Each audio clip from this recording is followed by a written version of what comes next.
우리는 누구나 하나님을 믿는 믿음 가운데 또 우리의 신앙생활 가운데 날마다 승리하고 또 강건하게 서기를 소원합니다. 그러나 우리가 신앙생활을 하면서 반드시 마주하게 되는 것들 중에 하나가 바로 우리의 아픔 혹은 우리의 연약함 또 우리의 실수, 실패입니다. 우리는 누구나 한계를 가지고 있고 누구에게나 약함이 있습니다. 이것은 때때로 개인적인 문제로 나타나기도 하고 또 때로는 가족이나 교회 혹은 더 나아가서 더 큰 단위의 공동체의 문제로 우리 앞에 다가오는 경우도 있습니다. 그래서 우리가 때로는 기도하고 또 열심을 낸다고 하지만 때로는 나의 개인적인 문제 때문에 넘어지기도 하고요. 또 우리 공동체 안에 어떤 어려움이 생기기도 한다라고 하는 것입니다. 오늘 우리가 읽은 이 본문은 바울의 일행이 안디옥을 떠나서 바보에서 배를 타고 밤빌리아 버가를 지나서 비시디아 안디옥에 들어가 안식일에 이 회당에서 바울이 이스라엘의 역사부터 예수 그리스도의 죽음과 부활까지를 이렇게 쭉 하나님의 복음의 역사를 증거하는 그런 이야기입니다. 어찌 보면 우리가 이제 사도행전을 읽어 나가면서 혹은 신약 성경을 읽어 나가면서 만나게 되는 그런 흔히 볼 수 있는 우리에게 익숙한 장면일 수 있습니다. 바울이 회당에 들어가서 하나님의 역사를 증거하고 그리스도에 대해 증거했다라고 하는 그런 자주 만나게 되는 그런 장면일 수 있으나 이런 바울의 사역을 가능하게 했던 그 배경을 보면 그 가운데에는 이스라엘의 민족적인 아픔을 동반하고 있는 그런 배경이 있다라고 하는 것을 우리는 보게 되는 것이죠. 그 첫 번째 배경으로 지금 바울이 어디에서 복음을 전하고 있습니까? 회당입니다.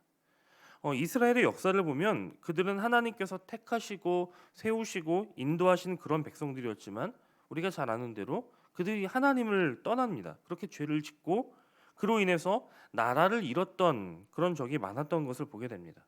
아수르에게도 멸망당했고요. 또 바벨론에게도 그런 멸망을 당해야 했습니다. 자, 그런데 그렇게 전쟁에서 지고 나면 그저 땅만 빼앗기는 것이 아니라 이스라엘 사람들이 지배국으로 포로로 끌려가게 되기도 하고 혹은 이 전쟁을 피해 다른 나라로 도망쳐서 거기서 살기도 하고 그렇게 해서 여러 나라로 흩어져 살게 되었습니다.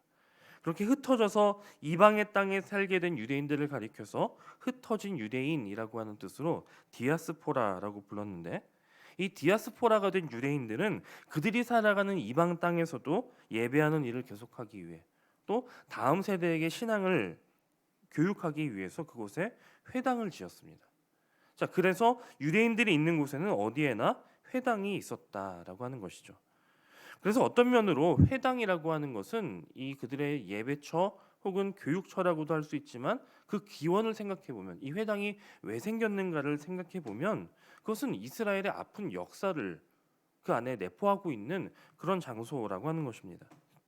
하지만 하나님은 이런 회당을 복음이 전하여지는 그런 전초 기지로 사용하셨다라고 하는 것입니다. 그래서 바울 일행은 선교 여행을 다니는 동안 어디를 가든지 바로 이 회당을 가장 먼저 찾아갔습니다. 그리고 그 회당 안에는 하나님을 아는 유대인들 그리고 유대인들은 아니지만 이방인이지만 하나님을 경외하는 이방인들이 모여 있었고 바울은 그곳에서 자연스럽게 하나님에 대해 하나님의 복음에 대해 전할 수 있었다라고 하는 것입니다. 유대인들에게는 흩어져 살아가게 된 현실로 말미암아 세운 그런 아픔의 장소일 수 있지만 그렇게 세운 회당이었지만 하나님에게는 그곳에서 그들에게 복음을 듣게 하시는 그런 장소로 삼아 주셨다라고 하는 것이죠. 두 번째 배경은 언어입니다. 하나님은 회당뿐 아니라 언어도 준비해 주십니다. 여러분 지금 바울이 이 복음을 하나님의 역사를 어떤 언어로 전했을까요? 바로 이 헬라어라고 하는 언어를 사용합니다.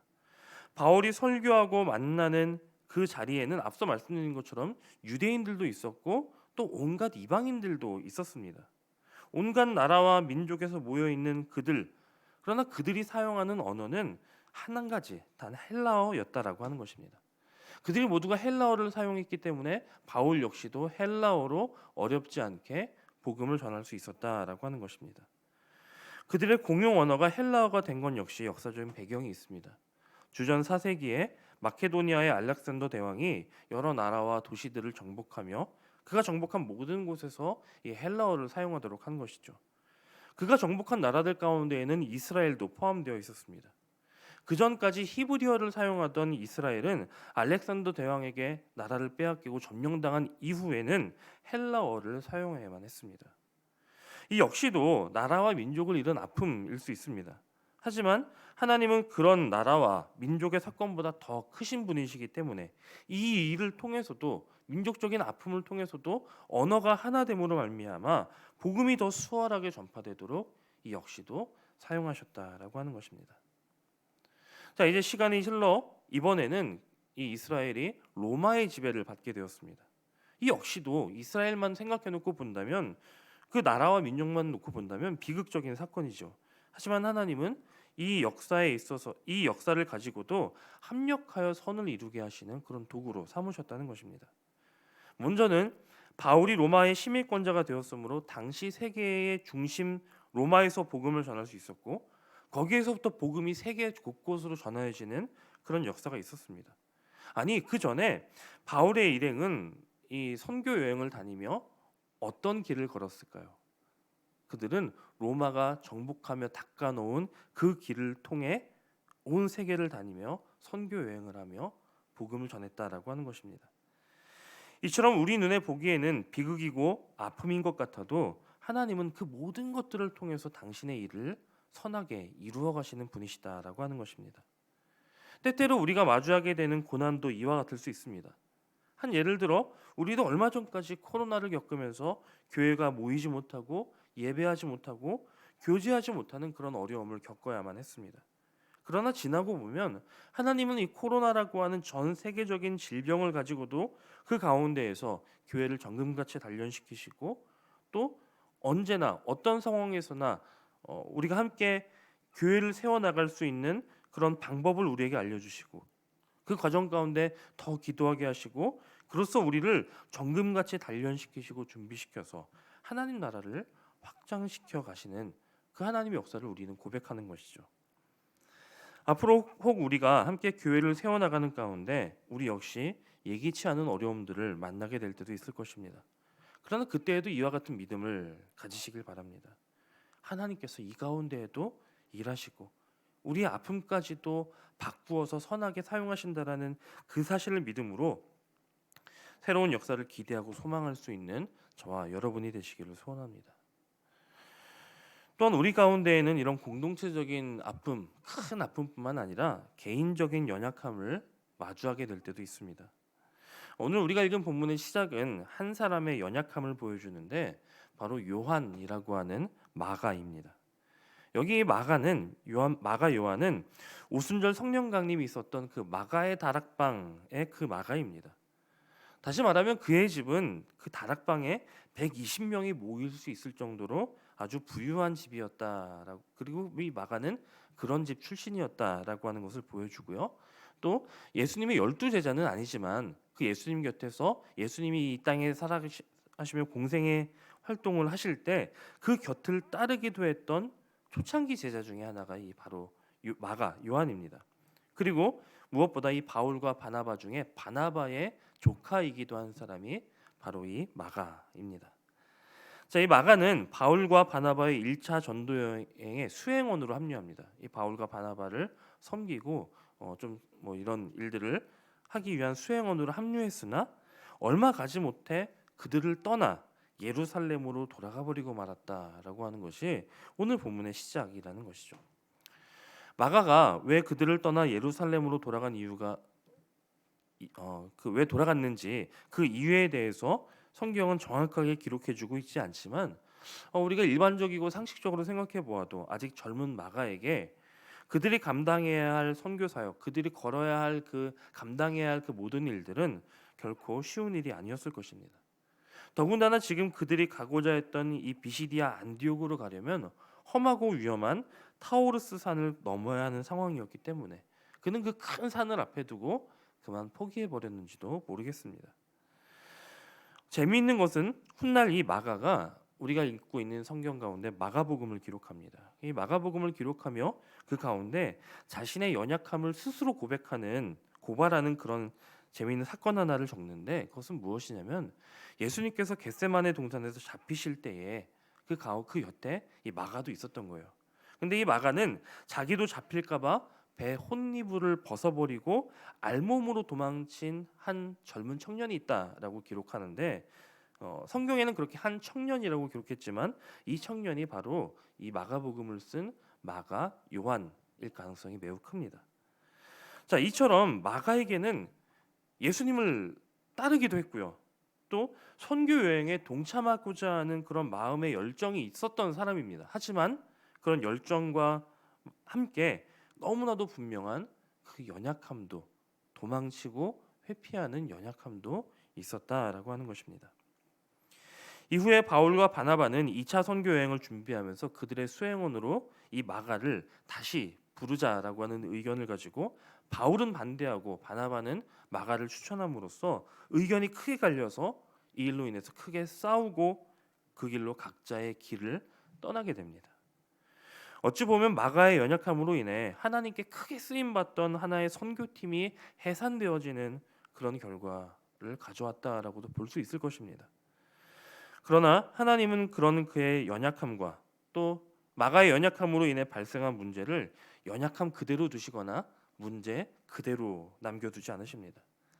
생각해 보면 이때 바울과 바나바가 둘로 나뉘게 되면서 둘로 갈라지게 되면서 선교팀이 두 개가 된 것입니다. 이것으로 복음이 이방에게 전해지는 그 속도가 두 배로 빨라졌다라고도 볼 수 있는 것이죠. 당장은 아프고 안타까운 일이지만 하나님은 그마저도 하나님의 선한 도구로 사용하실 수 있으시다라고 하는 것입니다. 마가 개인을 두고도 그렇습니다. 마가는 이미 2번 실패한 사람이라고 볼 수 있습니다. 특히 오늘 본문의 사건은 앞서 소개해드렸던 이 예수님이 잡히셨던 그때 도망친 일보다 사실은 더 실망스러운 모습이기도 합니다. 어떤 면으로 이때의 마가는 오순절 성령 강림 사건을 통해 성령으로 변화된 사람이었다라고 하는 것을 생각해 보면 그 실망은 더 커질 수 있는 것이죠. 그러나 이 일련의 실패 가운데 여러분 가장 실망한 사람 누구였겠습니까? 아마 마가 요한 스스로일 것입니다. 나는 왜 이리도 연약하지? 그때도 도망쳤고 왜 또 똑같은 실수를 하게 되었지? 많이 자책하고 낙심했을 것입니다. 그러나 하나님은 그런 마가를 그냥 실패자의 자리에 내버려 두시지 않으십니다. 하나님은 마가에게 한 번 더 기회를 주시는데 재미있게도 그 방법이 무엇이냐면 예수님이 이 땅에 계실 때 예수님 곁에서 가장 많이 실수하고 넘어지고 심지어는 예수님을 3번이나 부인했던 이 베드로의 수행원의 역할을 맡기십니다. 마가는 베드로의 곁에서 다시 한번 주와 복음을 위해서 일할 수 있었고 이후에 베드로는 이 마가를 자기의 아들이다라고 부를 정도로 이 마가가 좋은 신실한 믿음의 일꾼 되었고 또 이 마가를 신뢰했다는 것입니다. 어쩌면 마가는 그렇게 연약함이 많았던 베드로를 여전히 귀하게 사용하시고 계속해서 기회를 주시는 그런 하나님의 역사를 곁에서 보며 성장했을지도 모릅니다.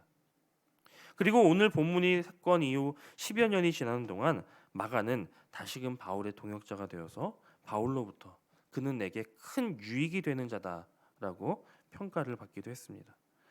그리고 그는 마가복음을 기록하고 또 이집트에서 선교하다가 끝내 주의 복음을 위해 순교를 하기도 했습니다. 지금의 저에게도 여전히 연약함과 미숙함이 많이 있습니다. 반복되는 실패가 있습니다. 아마 여러분 안에도 그와 같은 고백이 있으시리라 생각합니다. 그러나 우리는 우리 연약함을 두고 하나님께 기도로서 나아갈 수 있어야 합니다. 우리 연약함으로 인해 낭망하고 여기서 좌절하고 쓰러져서 멈추는 것이 아니라 이 우리의 연약함을 가지고 하나님께 나아가서 하나님께 기도로 맡겨드리며 또 그 가운데 필요한 연단을 기쁨으로 받고 또 그로써 마가처럼 지금의 슬픔과 지금의 아픔과 지금의 연약함을 딛고 일어나 마침내 승리하는 믿음의 사명자가 되어야 할 줄로 믿습니다. 사랑하는 여러분 기억하시기 바랍니다. 우리의 실패가 하나님의 실패가 아닙니다. 우리의 연약함이 하나님의 능력 없음이 아닙니다. 하나님은 우리의 실패를 통해서도 일하시는 분이시고 우리의 연약함을 가지고도 능히 일하실 수 있는 분이십니다. 그런 하나님께 우리의 실패, 우리의 아픔, 우리의 연약함을 기도로서 맡기실 수 있게 되기를 소원합니다. 우리가 가진 어떤 연약함이나 또 어떤 상황들로 인해 넘어지지 않고 끝까지 마침내 있을 하나님의 최후 승리를 믿으며 하나님 나라에 합당한 일꾼으로 서기를 노력하고 또 기도와 말씀으로 준비하고 그렇게 하나님 나라에 합당한 도구가 되는 저와 여러분을 통해 하나님께서 일하시고 이 땅 가운데 하나님 나라를 확장시켜 나가는 그런 복된 삶을 사실 수 있게 되기를 주님의 이름으로 간절히 축원합니다.